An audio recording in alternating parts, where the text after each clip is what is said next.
دعا مانگنے سے یا تو اس کا گناہ معاف کیا جاتا ہے یا دنیا ہی میں اس کے مسائل حل ہوتے ہیں، یا پھر وہ دعا اس کے لیے آخرت کا ذخیرہ بن جاتی ہے۔ نہ جانے کون سا گناہ ہو گیا ہے۔ دیکھا آپ نے، دعا مانگنے میں اللہ رب العزت اور اس کے پیارے حبیب محمد صلی اللہ علیہ وسلم کی اطاعت بھی،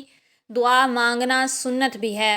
دعا مانگنے سے عبادت کا ثواب بھی ملتا ہے، نیز دنیا و آخرت کے متعدد فوائد حاصل ہوتے ہیں۔ بعض لوگوں کو دیکھا گیا ہے کہ وہ دعا کی قبولیت کے لیے بہت جلدی مچاتے ہیں، بلکہ معاذ اللہ عز و جل باتیں بناتے ہیں کہ ہم تو اتنے عرصے سے دعائیں مانگ رہے ہیں، بزرگوں سے بھی دعائیں کرواتے ہیں، کوئی پیر فقیر نہیں چھوڑا، یہ وظائف پڑھتے ہیں،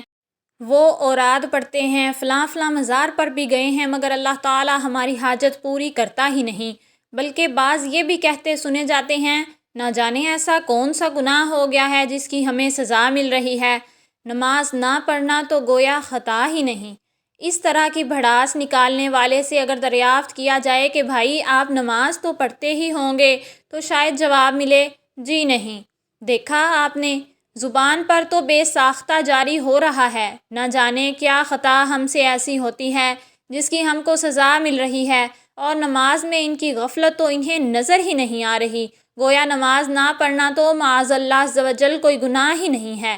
ارے اپنے مختصر سے وجود پر ہی تھوڑی نظر ڈال لیتے، دیکھیے تو صحیح، سر کے بال انگریزی، انگریزوں کی طرح سر بھی برہنہ، لباس بھی انگریزی، چہرہ دشمنان مصطفیٰ، آتش پرستوں جیسا، یعنی تاجدار رسالت صلی اللہ علیہ وسلم کی عظیم سنت داڑھی مبارک چہرے سے غائب، تہذیب و تمدن اسلام کے دشمنوں جیسا، نماز تک بھی نہ پڑھیں، حالانکہ نماز نہ پڑھنا زبردست گناہ ہے، داڑھی منڈانا حرام، اور دن بھر میں جھوٹ، غیبت، چغلی، وعدہ خلافی، بدگمانی، بدنگاہی، والدین کی نافرمانی، گالی گلوچ، فلمیں، ڈرامے، گانے باجے وغیرہ وغیرہ، نہ جانے کتنے گناہ کیے جائیں، لیکن یہ گناہ جناب کو نظر ہی نہیں آتے۔ اتنے گناہ کرنے کے باوجود شیطان غافل کر دیتا ہے، اور زبان پر یہ الفاظ شکوہ کھیل رہے ہوتے ہیں، کیا خطا ہم سے ایسی ہوئی ہے جس کی ہم کو سزا مل رہی ہے۔ جس دوست کی بات نہ مانیں، ذرا سوچئے تو صحیح، آپ کا کوئی جگری دوست آپ کو کئی بار کچھ کام بتائے مگر آپ اس کا کام نہ کریں،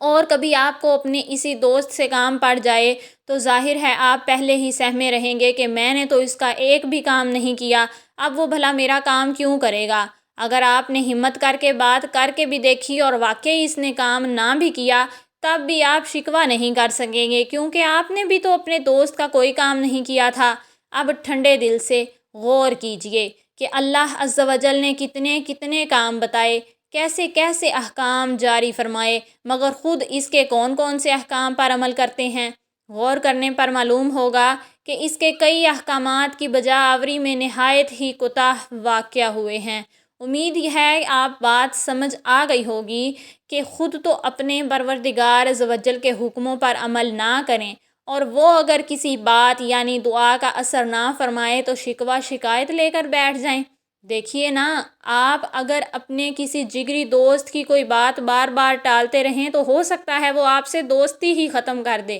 لیکن اللہ عز و جل بندوں پر کس قدر مہربان ہے کہ لاکھ اس کے فرمان کی خلاف ورزی کریں پھر بھی وہ اپنے بندوں کی فہرست سے خارج نہیں کرتا، وہ لطف و کرم فرماتا ہی رہتا ہے۔ ذرا غور تو فرمائیے، جو بندے احسان فراموشی کا مظاہرہ کر رہے ہیں، اگر وہ بھی بطور سزا اپنے احسانات ان سے روک لیں تو ان کا کیا بنے گا؟ یقیناً اس کی عنایت کے بغیر ایک قدم بھی نہیں اٹھا سکتے۔ ارے وہ اپنی عظیم الشان نعمت ہوا کو جو بالکل مفت عطا فرما رکھی ہے، اگر چند لمحوں کے لیے روک لے تو ابھی لاشوں کے انبار لگ جائیں۔ قبولیت دعا میں تاخیر کا ایک سبب، بسا اوقات قبولیت دعا کی تاخیر میں کافی مصلحتیں بھی ہوتی ہیں جو ہماری سمجھ میں نہیں آتیں۔ حضور صلی اللہ علیہ وسلم کا فرمان ہے، جب اللہ عز و جل کا کوئی پیارا دعا کرتا ہے تو اللہ تعالی جبرائیل علیہ السلام سے ارشاد فرماتا ہے، ٹھہرو، ابھی نہ دو، تاکہ پھر مانگے کہ مجھ کو اس کی آواز پسند ہے۔ اور جب کوئی کافر یا فاسق دعا کرتا ہے، فرماتا ہے، اے جبرائیل، اس کا کام جلدی کرو تاکہ پھر نہ مانگے کہ مجھ کو اس کی آواز مکروہ یعنی ناپسند ہے۔